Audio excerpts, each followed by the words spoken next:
Assalamualaikum warahmatullahi wabarakatuh. Apa kabar anak-anak kelas 4 semuanya? Pada video pembelajaran kali ini kita akan membahas mata pelajaran fikih, yaitu tentang sholat Jumat. Kita akan memulainya dengan pengertian sholat Jumat terlebih dahulu. Apa itu sholat Jumat? Sholat Jumat adalah ibadah sholat yang dikerjakan setiap hari Jumat pada waktu zuhur dan dilaksanakan secara berjamaah setelah khutbah. Nah, itu adalah pengertian sholat Jumat. Kemudian apa hukumnya?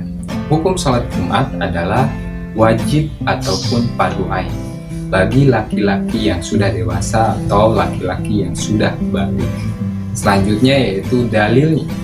Dalil untuk melaksanakan sholat Jumat ada di Al-Quran surah Al-Jumu'ah ayat 9 yang artinya Bismillahirrahmanirrahim. Wahai orang-orang yang beriman, apabila diseru untuk melaksanakan sholat pada hari Jumat, maka bersegeralah kamu kepada mengingat Allah dan tinggalkanlah jual beli. Yang demikian itu lebih baik bagimu jika kamu mengetahuinya. Nah, itu adalah dalil sholat Jumat yang ada di dalam Al-Quran. Selanjutnya lagi yaitu orang-orang yang tidak diwajibkan untuk sholat Jumat. Yang pertama yaitu hamba saya. Hamba saya itu yaitu orang-orang yang berada di zaman dahulu ketika masih ada perbudakan. Kalau di zaman sekarang sudah tidak ada lagi hamba saya karena perbudakan itu sudah tidak ada lagi di zaman sekarang. Kemudian yang selanjutnya yang kedua yaitu perempuan. Kemudian anak kecil atau orang yang belum balik. Kemudian yang selanjutnya yaitu orang yang sakit. Kemudian yang selanjutnya yaitu orang yang sedang dalam perjalanan jauh, yaitu minimal perjalanannya harus menempuh sekitar 80 km. Nah, baru dikatakan sebagai musafir atau orang yang sedang dalam perjalanan jauh. Namun apabila perjalanan itu yang ditempuh 80 km tetapi ditempuhnya secara singkat, misalnya menggunakan pesawat terbang, nah itu masih tetap diwajibkan untuk melaksanakan sholat Jumat karena jarak tempuhnya dipersingkat dengan menggunakan pesawat, maka masih memungkinkan untuk sholat Jumat. Dan yang terakhir yaitu yang tadi ada halangan, yaitu orang yang sedang berada atau orang yang sedang ada halangan. Misalkan seperti orang yang terkena bencana alam. Nah, itu orang yang ada halangan dan tidak diwajibkan untuk sholat Jumat. Ataupun ketika akan menuju sholat Jumat namun ada sesuatu yang menghalangi atau sesuatu yang tidak memungkinkan untuk pergi ke tempat sholat Jumat, maka itu juga termasuk orang yang ada. Nah, selanjutnya setelah orang-orang yang tidak diwajibkan, kemudian ada syarat wajib salat Jumat. Tentunya yang pertama yaitu beragama Islam. Kemudian harus seorang laki-laki.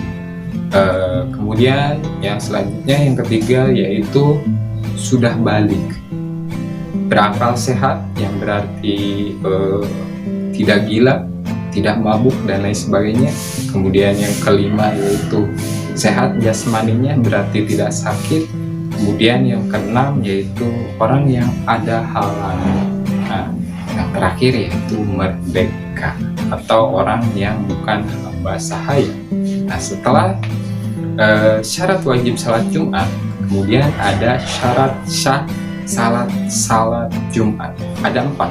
Yang pertama yaitu sholat Jumat harus dilaksanakan pada waktu zuhur di hari Jumat.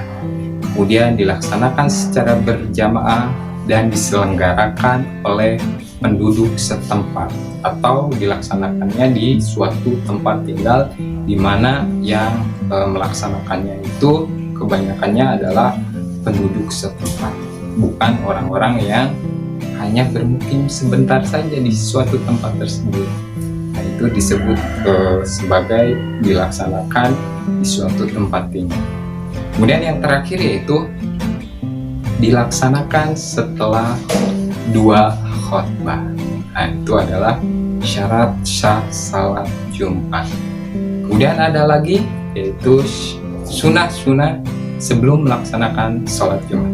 Kalian bisa melihat di samping kanan Bapak ada banyak sekali, yaitu diantaranya mandi, gosok gigi, keramas, gunting kuku, kemudian cukur kumis, menggunakan parfum, kemudian menyegerakan ke masjid, mengambil jalan yang berbeda ketika berangkat ke masjid dan pulang dari masjid. Nah, itu termasuk sunnah-sunnah sholat Jumat. Kemudian yang terakhir yaitu tata cara sholat Jumat. Tata cara sholat Jumat yang pertama yaitu muadzin atau orang yang azan menghimbau kepada jamaah bahwa sholat Jumat akan segera dilaksanakan.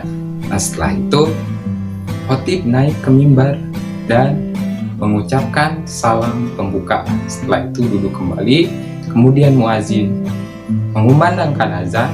Setelah azan dikumandangkan, kemudian khatib berdiri kembali dan menyampaikan khutbah yang pertama.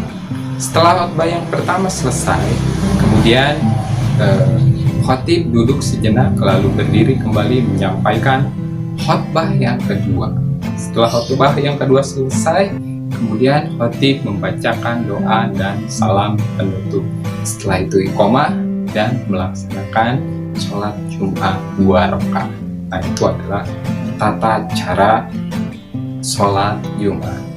Oke, sampai di sini saja pembahasan sholat Jumat kali ini. Mohon maaf bila ada kesalahan. Terima kasih. Semoga bermanfaat. Wassalamualaikum warahmatullahi wabarakatuh.